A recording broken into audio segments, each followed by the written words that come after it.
Hey, what is up, you guys? My name is Vass Carter, and welcome to the space-themed trailer park abortion called Kerbal Space Program. We decided to descend into the deepest, most vile depths of Satan's asshole to pull out a truly devious plan. Typically in Kerbal Space Program, you may be familiar with using rockets to get to your destination. Take that concept, throw that shit out into the trash, because me boyos, we're going to be taking a plane and yeeting that boy off the planet and into space. We are not on Jeb 1 anymore. All the following footage was streamed on my Twitch. Check it out on twitch.tv.vasscarter to see me stream more batshit crazy shit. Alright, so the parameters of this challenge goes as followed, right? Must be built in the spaceplane hangar, so we're going to be completely fucking neglecting the rocket lab material construction fucking hangar thing. I don't even remember what it's fucking called. And it must be launched on the runway. Now, I feel like I should point out that I'm not doing an SSTO challenge because my smooth, feeble little brain can't process building an SSTO without it lighting up like when you went and loaded up 80 hentai games on your grandma's fucking family computer. Our goal for this episode is simple: make it to orbit. A simple task, typically, if you're using rockets, like a smooth brain troglodyte, but we are not. What could go wrong?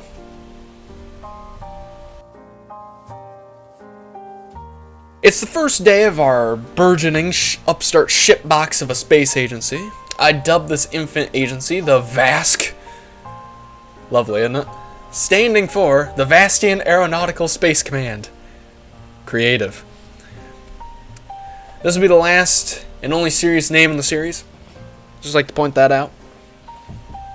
First things first, we need our first vessel. Using only parts, or starting parts, this would prove to be quite the challenging task.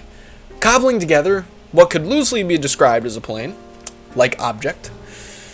I was unsure if this craft would actually fly or would just make Jeb's insides become his outsides.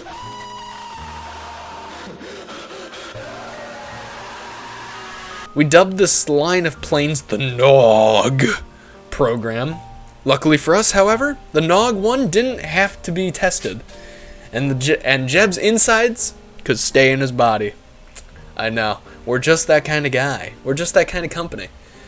This is due to the entire Kerbal population sharing a collective 2 brain cells and having the mindset of a lobotomized, high, homeless infant and knowing nothing of their surroundings, leaving it up to us to collect a modest amount of science without even having to launch this failed abortion of a plane?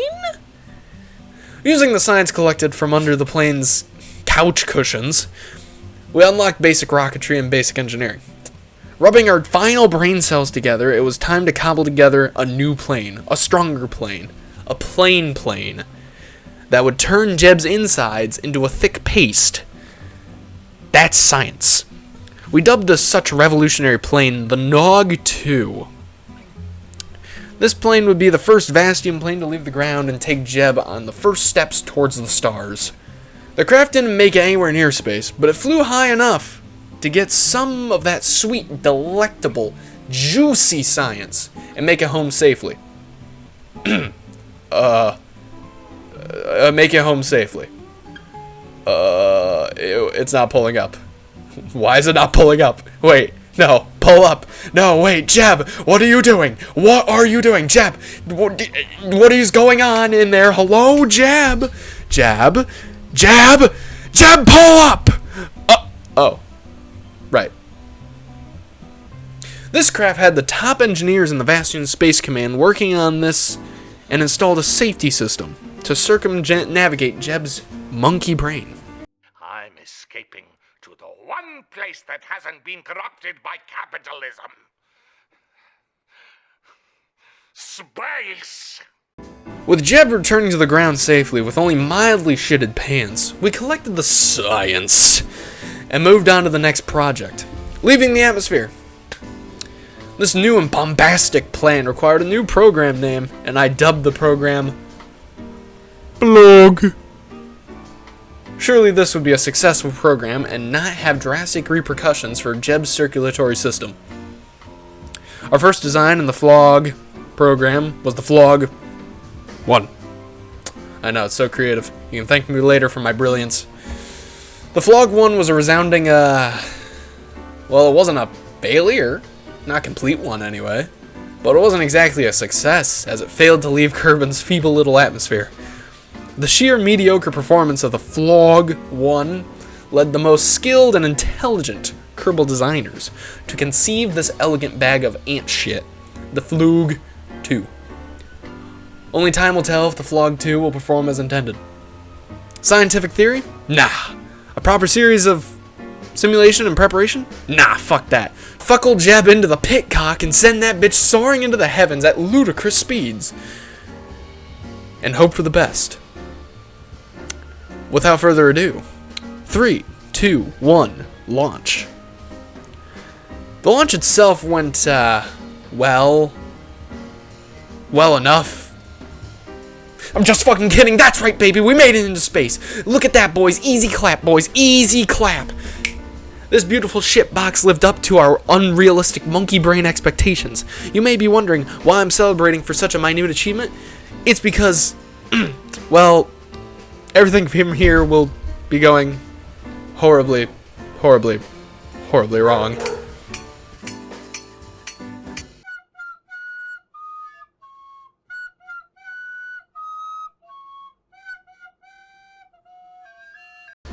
After the success of the Flog 2, we at the Vastian Space Command all decided to set our sights on the real target, Orbit, which was a real royal pain in the ass. First attempt, the Flog 3, which struggled to maneuver in 0G.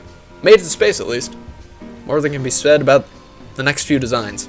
Then the Flog 4, which was the same as the Flog 3, except for we fucking fuckled 3 solid rocket boosters to the top, which had predictable results.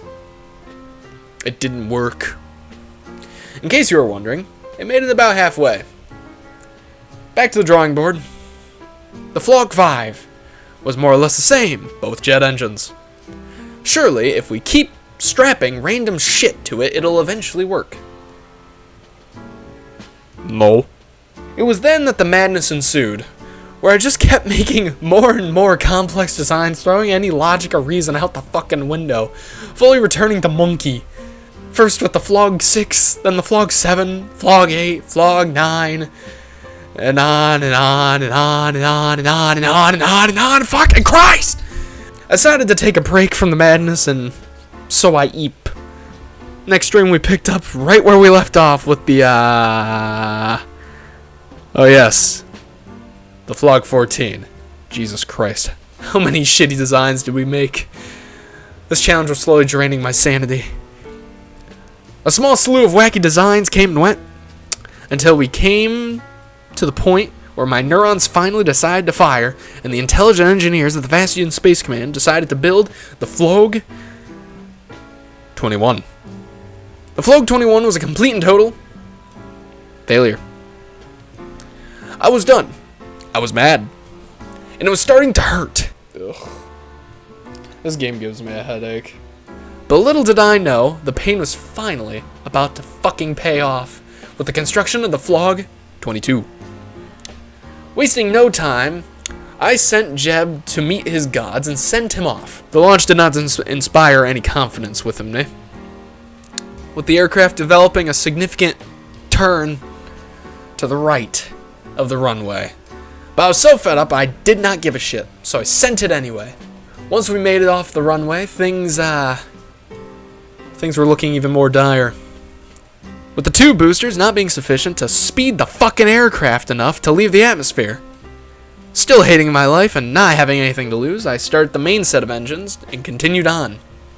I managed to make it to space with a spare 1932 meters a second of delta V.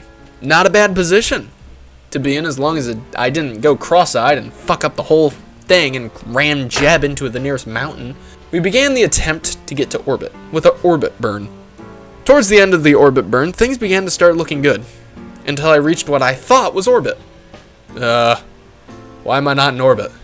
It clearly shows that I'm in orbit. I swear to God, I will fucking kill this game! Composing myself, using some of my dwindling fuel, I did the one last orbit burn until we reached orbit. With 164 meters a second of delta V left, just enough to get back home. After reveling in our accomplishments, we decided to turn retrograde and do a deorbit burn. The re-entry itself was rather uneventful, but to wrap up a tense mission, this happened. Last resort. Decouple.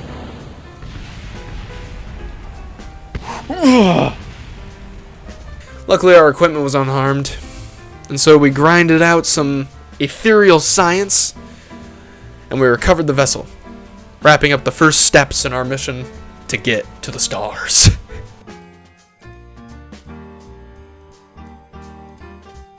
This challenge has been a royal pain in my ass so far, but the hardest part was over. From here we can use the same lessons that we learned through Jeb's pain and suffering to get to the moon, and to Minmus, and possibly beyond. This took the better half of 2 streams, I'd like to point out, to achieve what was essentially could have been done in about the first hour if we were just using rockets, but it was a relatively fun challenge. And I'm still, at the time of writing this, enjoying this challenge, and I hope y'all enjoyed it. If you did, punch that like button in the nose, and subscribe if feeling up to it, and share the video if feeling awesome. And I'll see all you guys in the next video. Bye-bye!